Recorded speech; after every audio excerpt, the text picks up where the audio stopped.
Welcome back to Chasing Common Ground. And Shane will have realized that I've renamed the show a little bit. It used to be called The Lifestyle Chase. And I found that people either thought that my name was Chase or they're like, what is this show all about? And so I thought that if I call it Chasing Common Ground, they'll understand sort of like how I will sometimes weave in and out of the fitness industry, and sometimes I will talk about people that or talk to people that I've known for a long time. Sometimes I'll talk to people who I've just met. But Shane is someone who I go back quite a ways with now because time flies. It seems like just yesterday we were new acquaintances. And then now, like, we've seen each other go through a lot of cool milestones. I got to go to the premiere of the Olympia movie, Breaking Olympia, which I thought was really, really cool.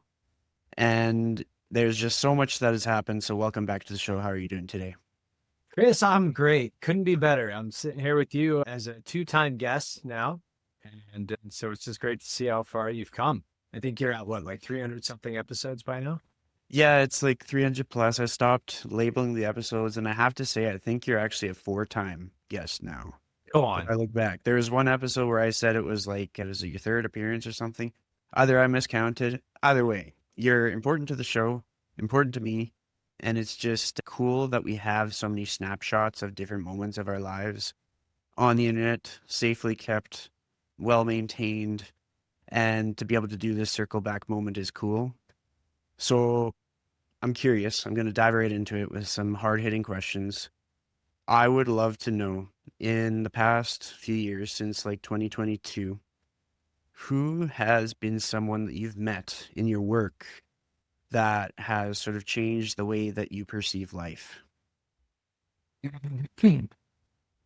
That's a tough one. We're fortunate to meet a lot of people that might be labeled inspiring, having just done a ton of docs and a ton of interviews for them.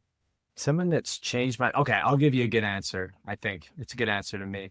Cameron Hughes. So Cameron Hughes is a fella who, if you watch hockey or basketball or the US Open, you might see him in the crowd just absolutely going nuts, dancing in the aisles, ripping off shirts, throwing them to people. He's got like 20 shirts on. And I first became aware of Cam, like, I don't know, maybe 5 or 6 years ago. I saw him at a game in Edmonton, an Oilers game. And I'm like, that's so cool. Like, look at this guy just giving it. Then I found out that he's a professional, like he does this as a job. And so full transparency, like my opinion of that went down a little bit. I'm like, oh, this guy gets paid to dance and whip off his shirt. Then, however, during the 2024 Oilers playoff run, I had the privilege of meeting him down in Florida. Actually, we shared a flight down to Florida for game 7 of the Oilers Panthers. Untimely demise for us.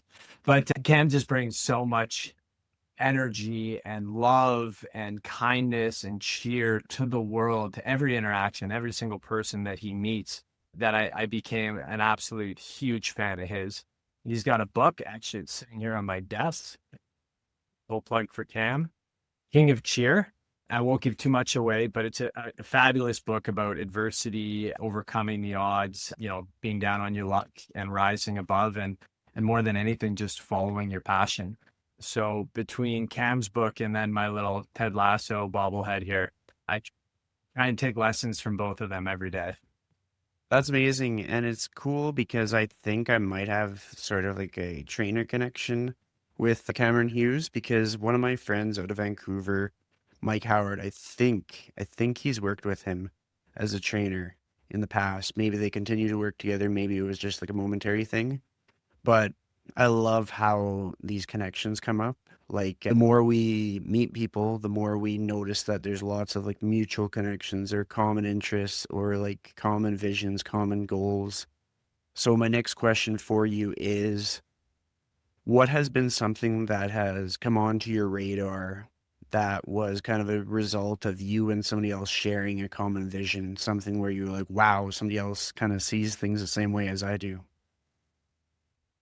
Yeah, there's people you meet throughout life that, are you don't care for, or they're just sort of baseline, like neutral, don't really love them, don't feel any negative way about them. And then there's people you meet that you just kind of resonate with, that you go to have a coffee for 30 minutes and you end up chatting for 3 hours. The last person, well, not the last person that happened to me with, but the last one I remember is a friend of Kosh Sherman. He was a friend of my sister's. He was in the film industry, living in Toronto. And I was kind of getting into the film industry at that time. And she said, "Oh, you guys should meet. He's from Edmonton. He's doing cool things in Toronto. You're doing cool things in Edmonton here." So Akash had moved back to Edmonton from Toronto in 2021 or 22, something like that. And, it was more than anything kind of a courtesy to my sister. Just, I'll go have coffee with this guy, see what he's doing. He was in the scripted side of film, whereas I'm in the documentary side. So oftentimes those don't really mesh, but just a bit of a kindred spirit. Like, again, went for coffee right next to the Metro Cinema on 109th Street by White Ave. And what I thought would be, 45 minutes of chat, we sat there for 3 hours talking about life, philosophy, sports. Film was kind of like the last on the list. And so it's tough to describe because you can never predict when that type of resonance is going to happen with someone.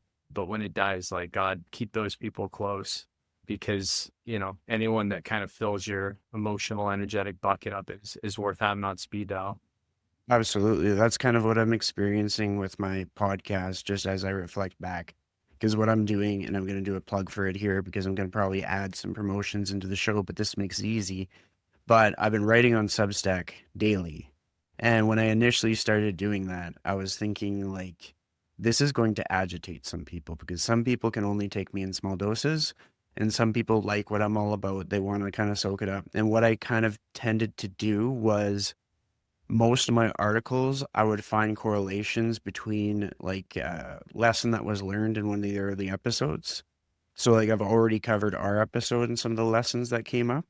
And then I correlated that with maybe something that was a topic on my mind that day, to sort of either help people see things in a new perspective, or help them see value in going back into the time capsule and listening to conversations from before, even if it was just to kind of see the evolution of people who don't quit. Because in a lot of cases, like, when I'm reflecting on an episode, like, I could reflect on our episode together and talk about how your career has evolved since then, because there's so many things that have happened. There's been so many films that have been released, so many things that we both celebrated, encountered, overcome, etc.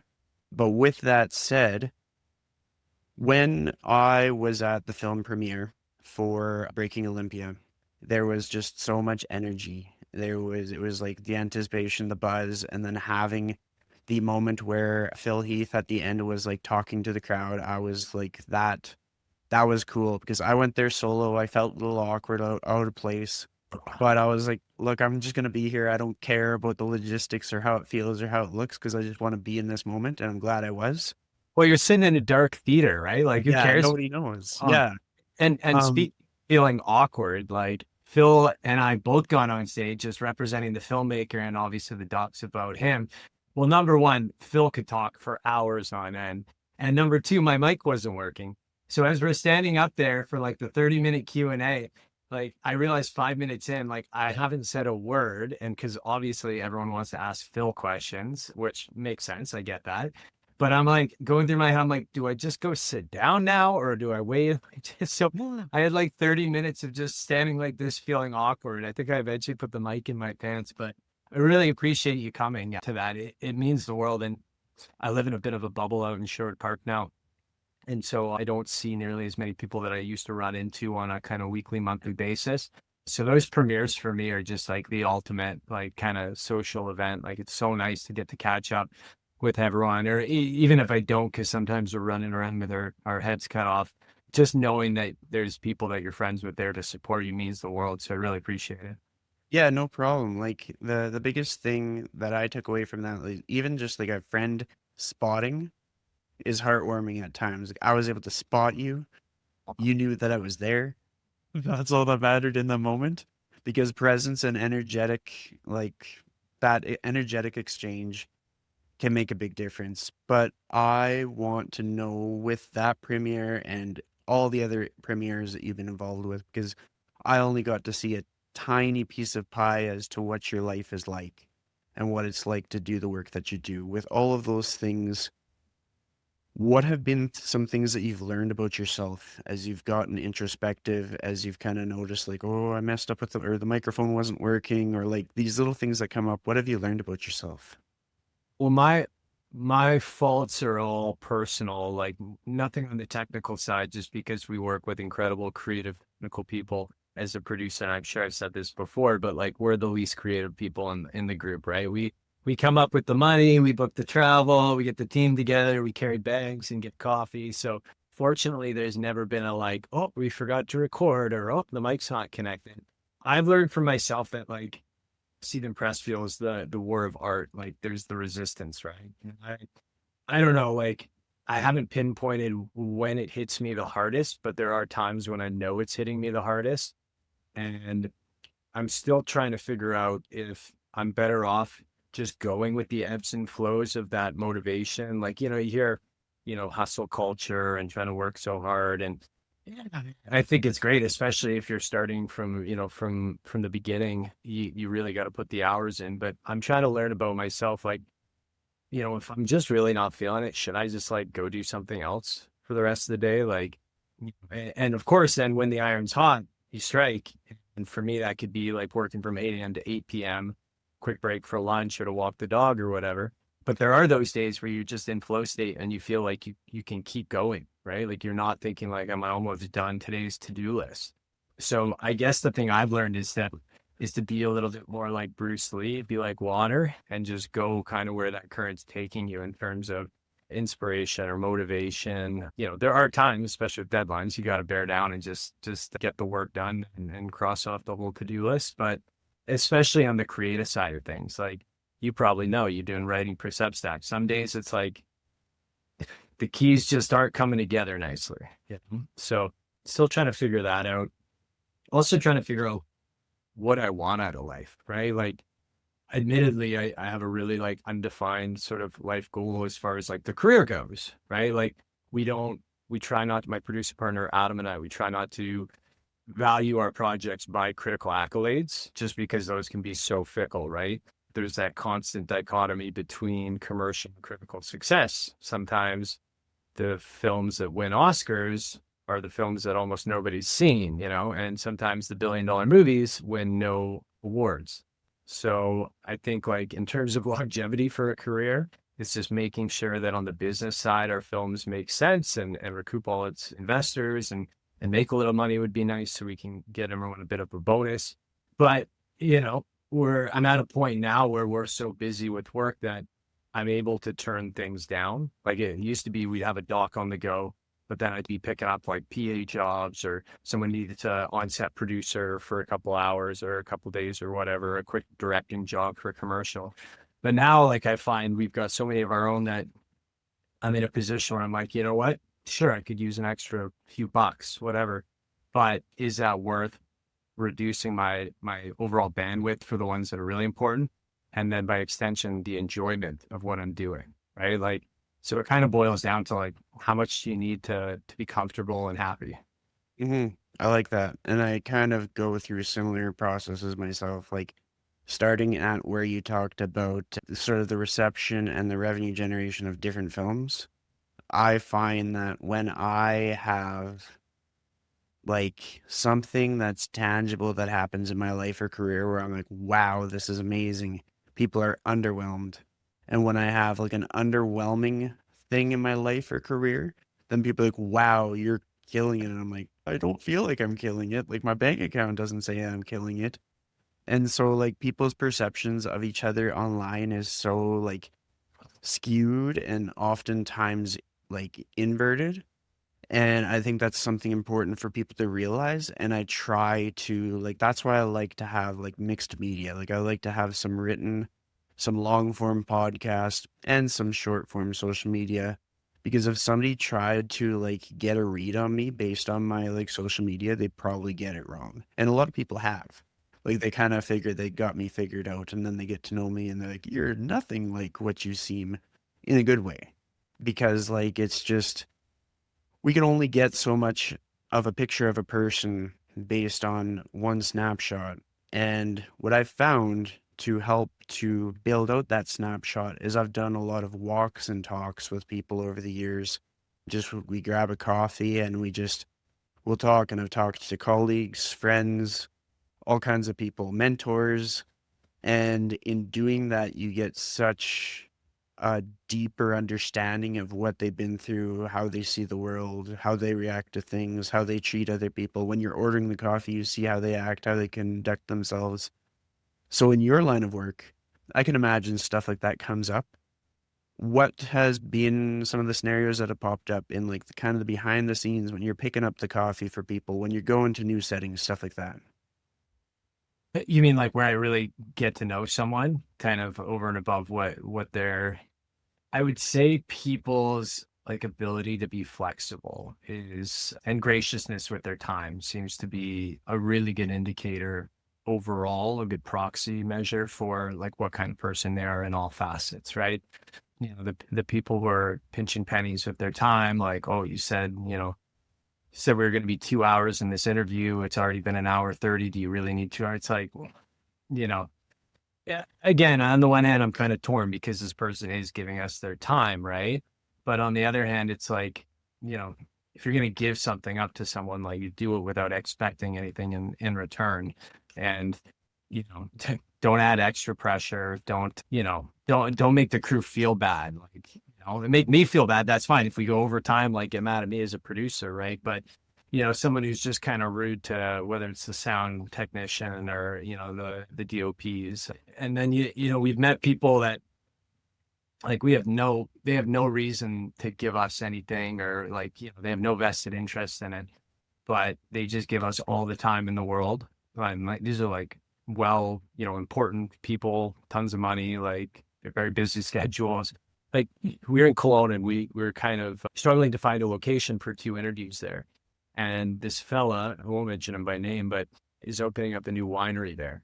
It's all privately funded and no one knows how much money he sunk in, but it's something close to $1 billion. Like this is going to be like a first of its kind, only of its kind, estate multifunction facility in the world. So one of the guys we were meant to be interviewing said, well, call him. See, he's got a new spot. We might be able to find a location in there. I had no idea who this guy was. So I call him. He's like, yeah, give me a call when you're in town.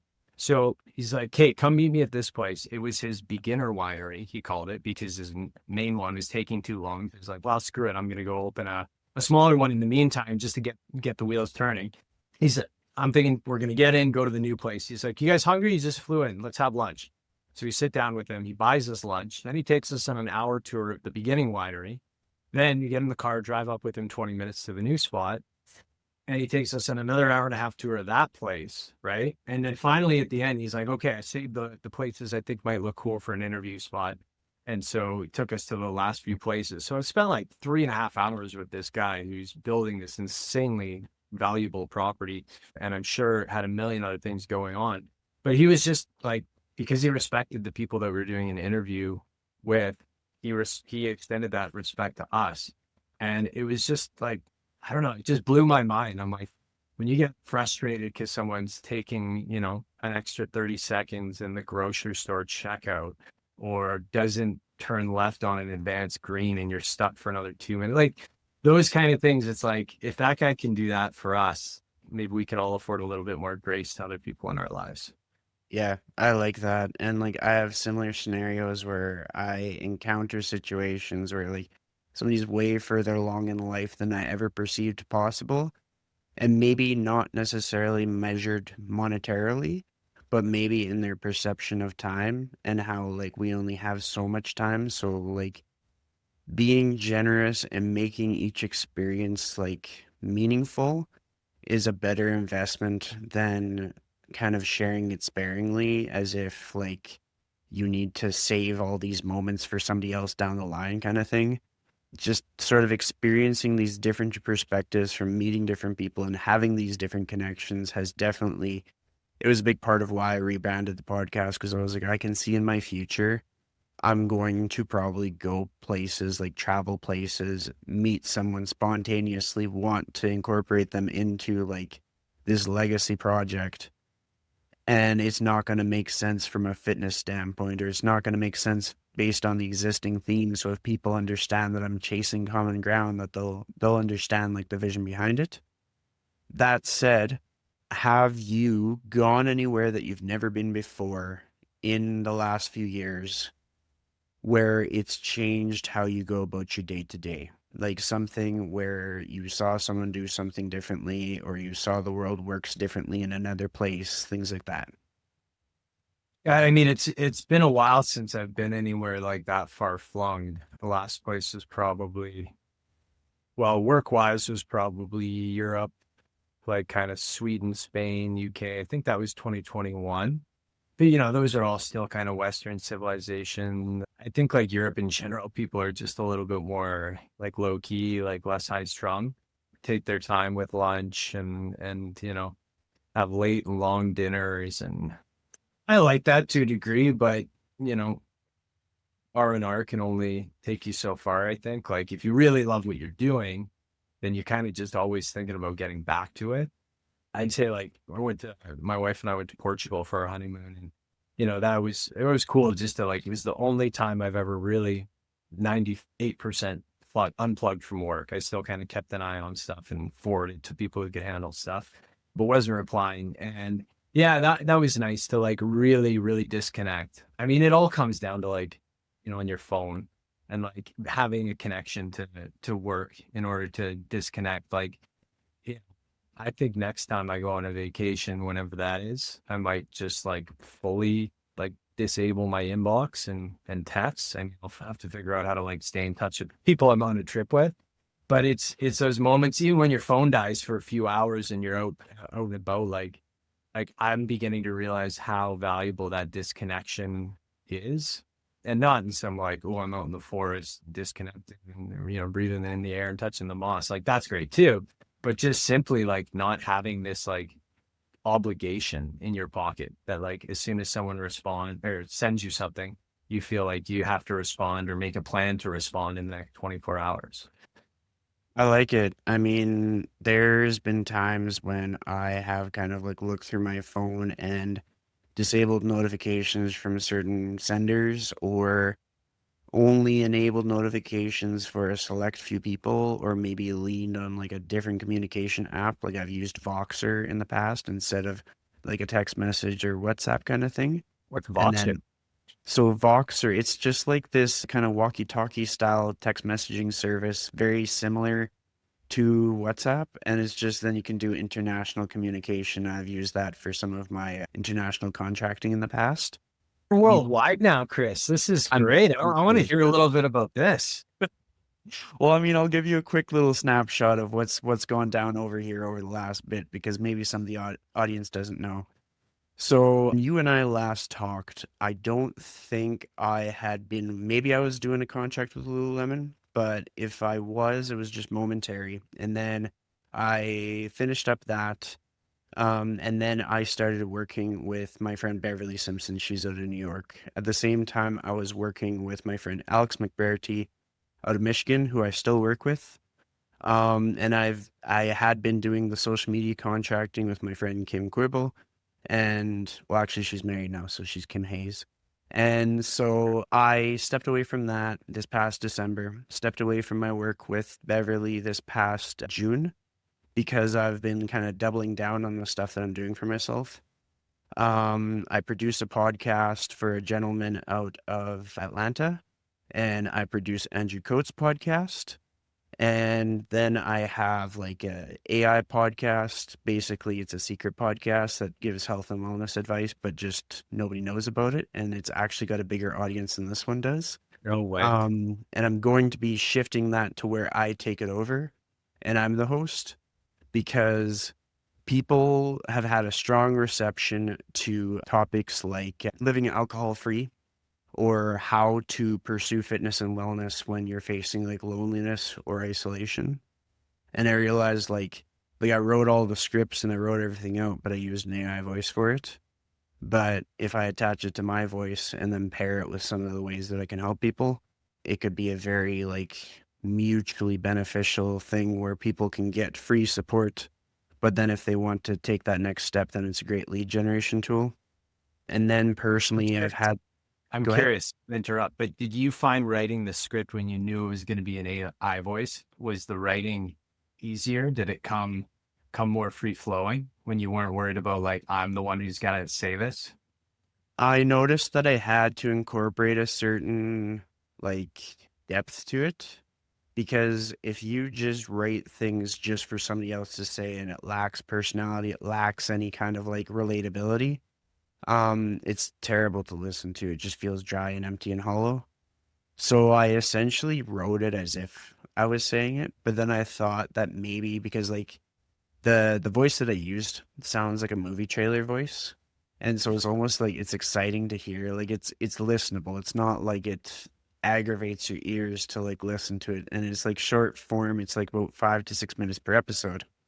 But kind of going through it, I figured that I removed the bias of like them hearing it from me and they'd hear it from this anonymous party. And then as time went on, I was like, okay, like at some point, I'm going to kickstart this thing again. Like the last time I put out an episode for that show was probably 2 years ago. But it's got like 20 episodes and they're still getting listens today. Like today, they've probably gotten like 50 listens per episode. And so as I take that over and pair it with some of the things I'm doing with online clients across US, Canada, and even just like if local people come across it and want to connect, as I do that, I will infuse more of my human experience, which I think is a big differentiator in today's world. Like we can all leverage technology. We found that out, but then we found out how hollow that makes us feel. And so then if you work collaboratively with it and infuse a person's like unique personal experiences with it, it can be very powerful. And the other thing is like there's so many skills that need to be taught again, like socializing and meeting new people and getting out of your comfort zone, stuff like that. But that's kind of like the short version of what I've been up to. I tried to kind of fill you in as efficiently as I could. No, that's great. I love it. You know, it's funny, like you and I kind of met when we were both really changing our lives around to a degree. So it's you probably like me, you kind of just get accustomed to the new normal of like what that life entails. But it's fun to look back and say like, God, like, you know, I remember taking the bus, like I had to sell my car because I couldn't afford it while I was, you know, starting this new thing in film, bartending, you know, part-time at local on Jasper Ave. And like I'll drive around the city now, not that I'm in the city often, but I'll be like, I tell my wife, I'm like, I used to wait for a bus for 20 minutes at this spot and go over here in like winter and summer. And she's like, God, I'm glad you met years later. No, it's funny how that works, and I experienced lots of sort of like perspective shifts too. Like I just started training people out of a different space. Like I had been at Evolve Strength for like 6.5 years, and I shifted my in-person business to AIM Fitness. And I know the owner, him and I work well together. Our personalities click, and we're both kind of like driven towards the same like missions and stuff. And it's also an opportunity for me to have like a dedicated space where I can like, if I look at the Google Calendar and I see that there's no trainers delivering sessions this evening, for example, I can pop in there with my key fob and I can spend like 2 hours filming content, whether that be for like educational stuff, exercise demos, promotional stuff. And it just gives me so much more flexibility where I know what's happening in the gym. It's air conditioned. It has what I need. It's pretty. Like it's not like super fancy or anything, but it's well thought out and it's well kept, and that's all a guy like me needs. And as I do that, I see like businesses connected to like my warehouse background, like places I used to pick up and drop off at, and like they've relocated. So there's this one company that sells like rubber caps, and where I first knew it to be, I would pick up rubber caps, but then like 2 years later, it had a gym in there, and I contracted out of that gym for 4 years, and then that gym moved, but now I'm at a different gym, and that rubber cap place is right next to it. I'm like, these guys are following me everywhere. And like even within even within the industry that I was in, their biggest competitor was across the fence from Evolve. And so it's like that was always a powerful reminder to me of like, look at where I am now. Like now that line of work is in my rearview mirror. And it's not so much because I had a chance to reflect on this. I kind of got creative yesterday and I helped my friend Tim Gorley. I'm not sure if you're familiar with him. He has Fits at Ninja. Mhm. So he got a new sea container of turf and he is in the middle of some shifts and changes to his business. So we were in a different warehouse space unloading all this stuff, and I decided, like, I agreed to help him with the forklifting, even though I haven't sat on a forklift in like 4 or 5 years, but I still got it. So we offloaded the whole thing, like tons of turf and stuff, and I was doing this partially to reconnect, kind of like we're doing here. And he'll be back on the podcast later too. But just to kind of see how far he's come with his different businesses and to kind of see like how my life is different. Like now I'm not doing these gigs out of desperation. I'm doing these gigs out of novelty. I'm like, yeah, let's do something cool today. I actually have like the morning free. Let's do this. And like I still was doing other work that day where I could cover my bills, even if it was an unpaid little gig. Mhm. And so it's just to feel control of my time that's differently than what it used to be is empowering. And then to see friends doing the same thing is also empowering. But then we're all still taking risks. Like we're still kind of like having some skin in the game. We do have something to lose in most cases. But that kind of makes it exciting. And without that, there's nothing to gain. And so now I'm going to put it back to you because you kind of turned the table on me. So I got to get you back. So my question for you is, what's the most recent time you've had to put some skin in the game where you're like, okay, I have something to lose. This hat, like, I'd really love it if this went well. And regardless of how well it went, what were your feelings in that moment? Like in the moment of noticing that you had put a lot on the line, what was your self-talk like and what were you going through? Oh God. I mean, every film we do where there's skin in the game, right? Like, we have to get intern financing to cover tax credits. That's all money that comes after you're done and, submit all your accounting work and audits. And so in order to get approved for these loans, you got to put up your house as collateral, right? So I've been a homeowner since 2022. So yeah, every new project, there's a ton of skin in the game, right? And I think I'm fortunate because the self-talk was pretty mitigated in terms of I was lucky to work with a guy who'd been doing it for 10 years and, was able to assure me, look, like, as long as like things don't fall apart completely, you're still going to deliver, you're still going to get, authorized for all that funding to come back. Like, you're not going to lose your house. So you kind of just learn to not think about it, right? Like, it's kind of the same with, once you're able to, in a good enough position, you can put a bit of money away, right? It's like, I remember the first time I started investing on my own, where it was like, you put in a few $1,000, it's all you've got invested. And you're like, God, what if it goes down 20%, right? And as you build that up more and more over years and compound interest. And then you see proportionately bigger, the same swings, but they're bigger absolute dollars. And you just learn that, like, hey, that's part of the game. Like, sure, you could go throw money into an index fund, low risk, S&P, something like that. And, even that's going to have oscillations in it. But you just kind of say, like, everything's going to be all right. Like, as long as my fundamental principles are sound in what I'm doing, like, there's always everything we're gonna do, like driving in the car, walk across the street, doing a squat or a deadlift. Like, there's always that possibility, like the worst possible thing could happen. Disc could slip, you get T-boned, a dog could run, bite you in the crotch. Like, and there's risk associated with everything, but like understanding, okay, have I done the work to mitigate as much as is foreseeable? And if so, like, and there's limited downside and tremendous upside, I'll go all in on that stuff, man. Like, if you're like, the worst thing that's going to happen is I'm going to lose half a year's salary, but I might be able to double or triple that. Like, you know, I say go for it. Right. Hmm. Because especially like, nowadays, I think people are less conservative. And so we, in the long run, I think feel more regretful for the things that we didn't do versus the things we did do. Right. Like, I don't know. I'm bad for this. I always look at like the stock I sold 6 months later to be like, huh, I wonder what happened. And like half the time you're right and half the time you're wrong, right? So it's like, I think just keep focused in the present with an eye on the future and, forget about the past. I like it. Like I've definitely had my share of lessons in the stock market. I've had some that have done really well, and then I've had some that have basically deleted themselves with how poorly they performed.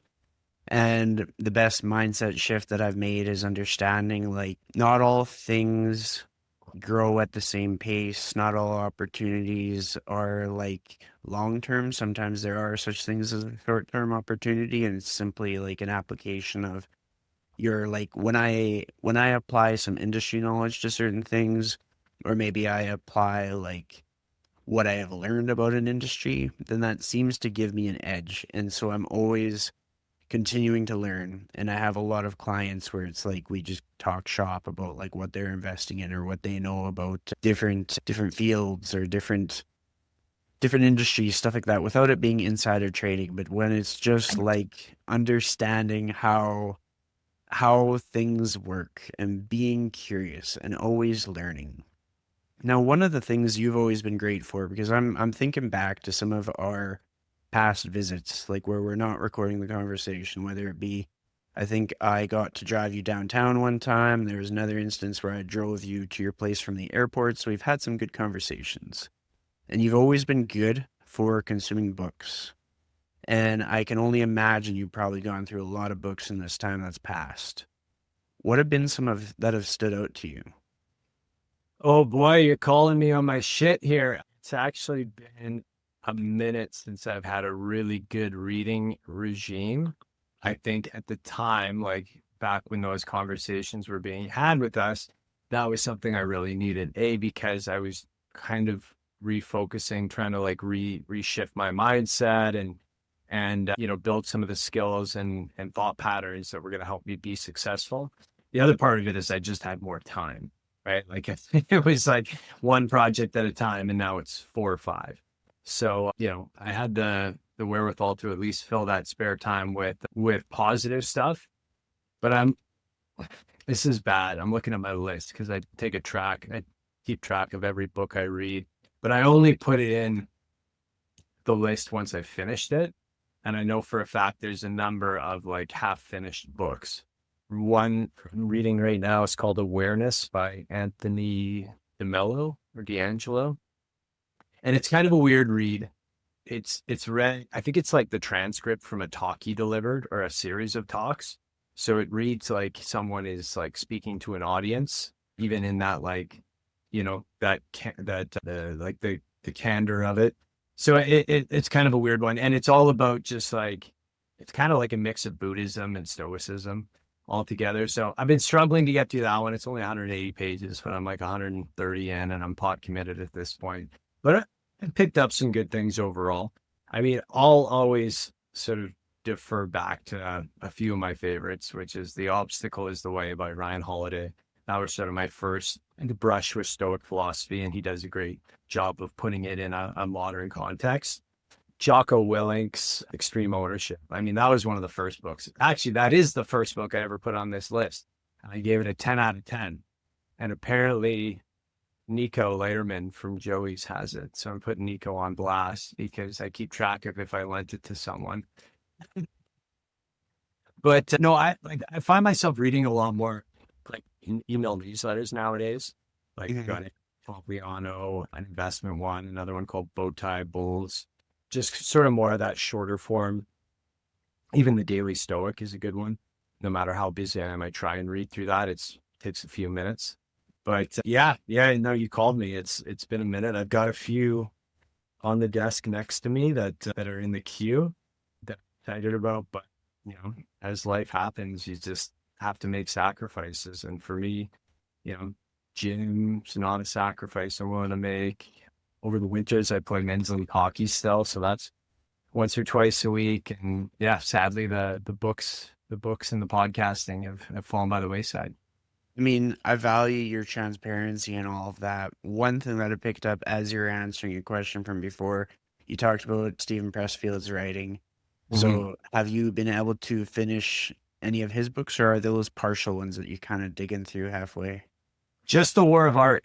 That one I finished in 2017, Hmm. and that was recommended to me by Adam Scorgi. First time I met him, actually. I was kind of in podcast interviewer mode, and so I was like, if there's one book he could recommend to someone that was valuable to this career filmmaking, what would it be? And he said that one, and so I picked it up and read it right away within a couple of days to like truthfully like to learn, but also to impress him and show that little bit of ambition, right, and self-startedness.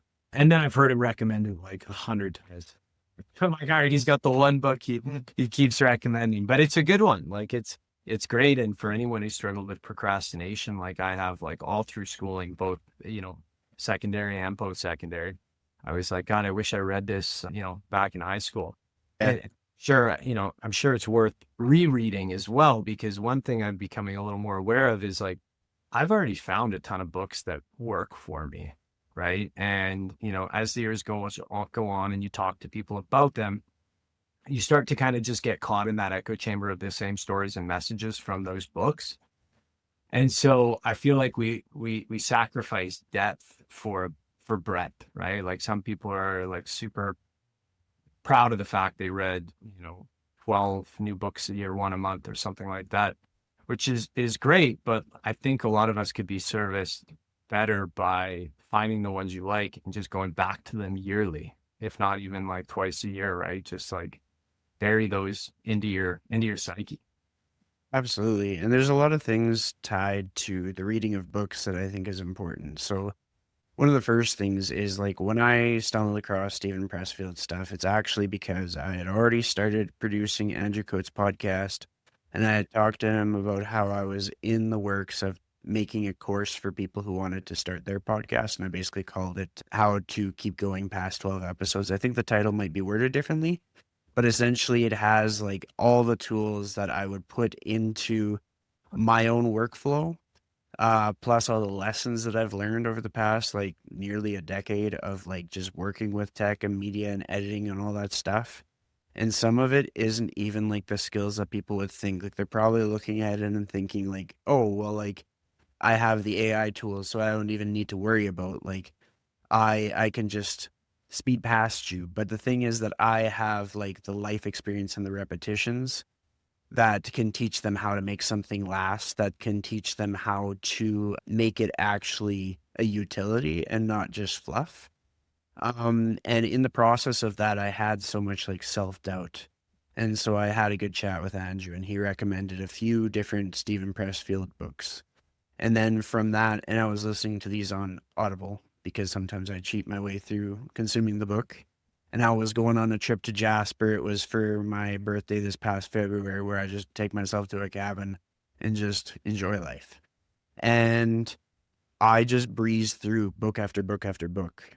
And it taught me so much more about how I was kind of like showing up to my goals, how I perceived myself, how I was kind of my own biggest limiter or my own biggest critic.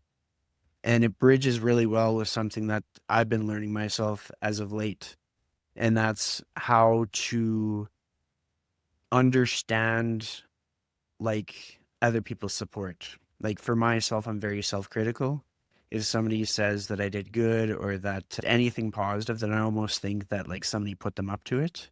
Because I'm like, I haven't done enough Mm. to deserve that accolade, or like there's somebody better. And so I've sort of struggled with that. So like even when I received praise and somebody's like, oh, he's getting praise, he must feel really good, I would still be like critical of myself and thinking, what more should I do to really deserve that? And lately I've been learning to like understand like most support that I receive is very much merit based. And the last several years, there's been a lot of things that I've put into my work that have kind of earned this, but it's been a huge mindset shift for me. So then for you, within your work, when you talk about the reception of different films, whether it was like a really profitable film or a really well received film critically, what's your experience with people's positive feedback? What's your experience with just like when people have said that you've made it? Are you able to receive that fully? Do you struggle with that? What's that like? Yeah, it's a good question. I think like the more secure you are in your work, the less that outside stuff really matters. Like I remember being like just getting started, and if we had an announcement come out, I'd pull it up, I'd go Control F, try and find my name in there. Like, did I get mentioned? Right? Like it was all like it came from a place of like deep insecurity of like I want to be the guy, I want to be the lead guy, or want to be known for this, but eventually you get to a place where you just know the process. So in film specifically, everything from development through to final delivery and broadcast and premiere stuff, you know that all so well that you kind of like know you did your best job. So like, going and Googling your name to see if you're mentioned in the latest press release about it, like it becomes more inconsequential. And I find like, if someone says good work and I know I did my best and I know I busted ass for that, then I'm happy about that. I'm like, thank you, I appreciate it. Thinking to myself, I worked hard for that, right? But sometimes like, we're not always 100% of the time. And sometimes you can be critical on your stuff and know like I could have done that better or whatever. But you also just have to let it go to a degree because people don't know what you don't show them, right? Mhm. And directors and editors are better at understanding this than others, right? Like, oh, this segment has to be in this film, and like the story has to be in the film. But if it's not 100% necessary to drive the story forward, oftentimes we're at a time constraint, right? It's like our rough cuts are 3-4 times the length of what the finished product is, and every film's got its particular length where it doesn't feel rushed, but it also doesn't feel, drawn out. So there's a sweet spot. So often we're always battling to trim away until it's all like a tight hour and a half, like 90 to 110 minutes. And just being through that process, again, it comes down to experience of knowing like this shit doesn't matter. Like, it's do your best, like, but little technical issues, like sure, you want everything to be perfect, but perfection is uh, the stall of progress. And so you pick your balance. What is what it kind of comes down to. You realize what's a non-negotiable, what has to be dealt with, and what you can let slide. Yeah, I mean, like something that I'm leaning into is, I guess, like the best analogy that I can use is like I'm making sure that the best parts get put into the film, as it were, like as I portray myself. I'm making sure that like my skill set and my experiences are woven in because it used to be something that I was like, yeah, yeah, but it's no big deal. But now I'm realizing like most people don't know all the ways that I can help them. And then from another angle, I really like what you brought up about the perfection thing because I think that that stops people from getting like the best human experience they could possibly have. And I'm going to use an example and I'm going to switch up what that example is to not call anybody out. But essentially, some people might have a vision to like build a garage one day and they'll be like, but I can't build the garage until I have like this perfect door, or I can't build the garage until I have the exact right amount of money for that garage. But they're kind of forgetting how many variables are in play, and they keep like moving the goalposts, and then all of a sudden, like 2 decades goes by, and they don't have this garage, and they were sitting next to this pile of dirt, and it's because they had to have it perfect that they deprived themselves of this experience, and nobody else has to pay that penalty aside from them. They're the ones with their vehicle out in the cold. They're the ones with this eyesore that they look at when they look out the window. And I think the same can be said for anything to do with like how we go about our day, like career changes, like people like, I can't do that until I have this perfect parachute. Like there's no perfect parachute. Even in the job when you're gainfully employed, we are all just like one bad circumstance away from being like laid off, or away from like the company having some crazy crisis and just folding. And so we might as well choose things that light us up. But with that said, there's one more thing that I'm going to, actually two more things, but the second last thing that I'm going to ask you about is, of all the stories that you've had a part in telling, what's one that is yet to be planned? It's not even a thing. It's not written out. It's not mapped out. that you think needs to be told? Oh gosh, that's a tough one, right? Like I'm just kind of we're sort of like just bearing down right now with managing what we have. I've always liked there's a couple maybe. I've always liked the idea of, and I don't know if it fits in a documentary format so much as like a reality kind of factual, they call it now. Like there's these shows like, Highway to Hell or Deep Sea Fishers or whatever. They're technically not reality shows because I think that term is getting put up to pasture, but they follow people and their daily lives and stuff. I always thought the intersection of like athletes from different sports would be interesting. Just having them like talk about growing up, talk about the system that they developed through, talking about what their in season and off season training looks like, what their diet looks like, talk about like the pressure, the grind of the season, right? Like it's so different for sports like hockey and basketball. You've got sort of that 80 to 82 game season where it's grueling, but then MLB, it's like 160 games. And then NFL, it's like 16 games in the regular season, right? And it's a shorter season. So I always thought that would be kind of interesting comparing and contrasting experiences of different pro athletes. I mean, shit, you could even like bring in Olympic athletes. I know like some of the more expensive winter sports are an absolute grind on the athletes. Like they have to fundraise, like bobsledders, like they have to buy their own slice. Team Canada doesn't supply that. So you have to find sponsors, you have to find investors, and like doing that really becomes a business, all just for the honor of representing your country, which is kind of wild. So, and then, comparing and contrasting the winter and summer Olympics athletes, like summer, like they call the summer Olympics, like the glamour Olympics, right, guys? Especially the runners, they show up, they got their shorts and their spikes and like, nice weather. Whereas like the winter athletes are running up to the hill with all their gear, their sleds, their runners, everything. So I thought that would be kind of fun. That'd be in the sort of like fun sport entertainment world that we've really been in for a while with our work. But then there's the other side of it, the more sort of like socio-political or like topic-based documentaries.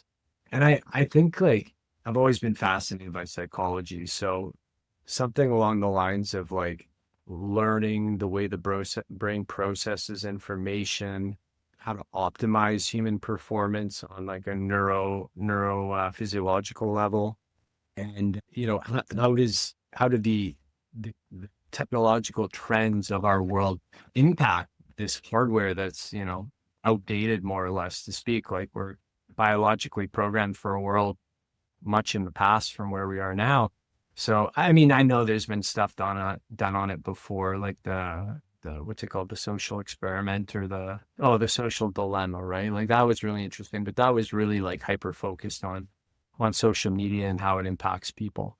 So I always thought there's a bit of a place for something there, but kind of back to trying to be like water, just sort of going with, I hate to call it this because it's reductive, but the low hanging fruit, right? Like find some interesting or inspiring athletes that haven't had their story told yet, or find some that have some culturally significant thing, like our newest film, Sings in the Ring. Like it's about an Indian immigrant to Canada in the 60s who went on to become one of the, most beloved stars of Stampede Wrestling. And he actually forgoed fame and fortune in the WWF to stay home with his family in Calgary and just be a part of Stampede Wrestling.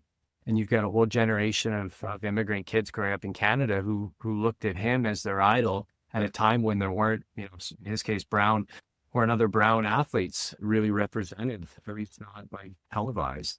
So yeah, really cool to be part of that, telling that story and seeing what an impact that's had on so many people, like millions of people in this country come from other places. And then at a time too, like it's kind of apropos at this moment because there's so much tension on immigration and racial divide. So it's fun to be able to this is one Sings in the Ring is a story about goodness as opposed to greatness, like he could have been great, but instead he decided to be good. And that's really heartwarming for us. I like that. That was a good segue because I want, you to take this opportunity to tell my audience about how they might be able to see some of the upcoming premieres attached to some of the films you're involved with, how they can be part of your world, stuff like that. Yeah, so best thing to do is go to Scorgy Productions. That's SCOREG Productions.co. Sign up for our newsletter. I know it's outdated having like an email newsletter, but that's where we blast out all this stuff. So we've got 2 films premiering at the Calgary Film Festival and the Edmonton Film Festival. It's kind of cool. They're each like being the opening gala film. So first one is Biff Naked. So we told her story, Canadian alt-rock star, absolute sweetheart of a person, was kind of one of the first like big time female kind of hardcore rockers that broke out, and her story and what she's had to overcome. It's just monumental. So that's premiering at the Calgary Film Festival on September 18th. And then Sings in the Ring, the story I just mentioned, will be also premiering at the Calgary Film Festival on September 24th. Then the next night, September 25th, it's opening the Edmonton Film Festival. And then the following night on September 26th, Biff Naked will be at the Edmonton Film Festival. So we got 2 films, 2 film festivals in 1 week. So that'd be great. And of course, like my Instagram, which I'm sure you can put in the description, and Adam's Instagram. It's always a good way. We like posting about our work because we love what we do, and people seem to like when we share it. Nice. And then I have one last question for you, because we talked about books, and I'm finding people have different perceptions of the power of books, the purpose of books, stuff like that. And I wonder, would you ever write a book about everything that you've experienced, or is that something that you leave to somebody else? Probably haven't taken detailed enough notes or journals to write like a real good recap of my life. On that note, I did. There was a time where I did, like, even if it was one sentence, sometimes it was a couple paragraphs, but I would journal every single night. And it's such a treasure trove to be able to go back and read. I don't do it often, but sometimes it's in one long note. Sometimes I go Control F to find different names and the last time I saw them or whatever. But no, I don't think my life is telling other people's stories. So I don't think my life's all that interesting, at least not in a book format. What I've considered doing is potentially taking my 99 episodes of City Champions podcast, rounding it out with a 100th episode that maybe I'm the guest on and someone guest interviews me, and then turning that into like a 100-chapter book on, each chapter would only be a couple pages on, what that episode was about, who the person is, and kind of key takeaways, similar to what you're doing with the Substack, which is putting you a bit of a self-published book. But yeah, I don't, maybe too much time has passed, because I think my last episode was like 4 years ago. Well, I mean, I'll challenge you to say I don't think too much time has passed. I think you can reconnect at any point. It's very similar to, we've seen lots of bands that, like All American Rejects, they were gone and now they're back again. Like there's lots of examples where people will prove what's worthwhile. And I mean, even if you just turn the podcast episodes into a book and just self-published on Amazon, I'd buy the book. Well, you can always add author to your little resume bio, whatever, right? Bit of that. But all that said, I just want to thank you so much for making time for me today, because I know as our lives evolve, time changes, and you were still able to sit down with me today. So thanks for being back on the show, Shane. Yeah, of course, my pleasure. And let me know who's ahead of me in terms of times on the show, because I'm a competitive person to a degree. So if you ever need a fill in, I'm more than happy to jump in and we can go off on different tangents anytime. Love it.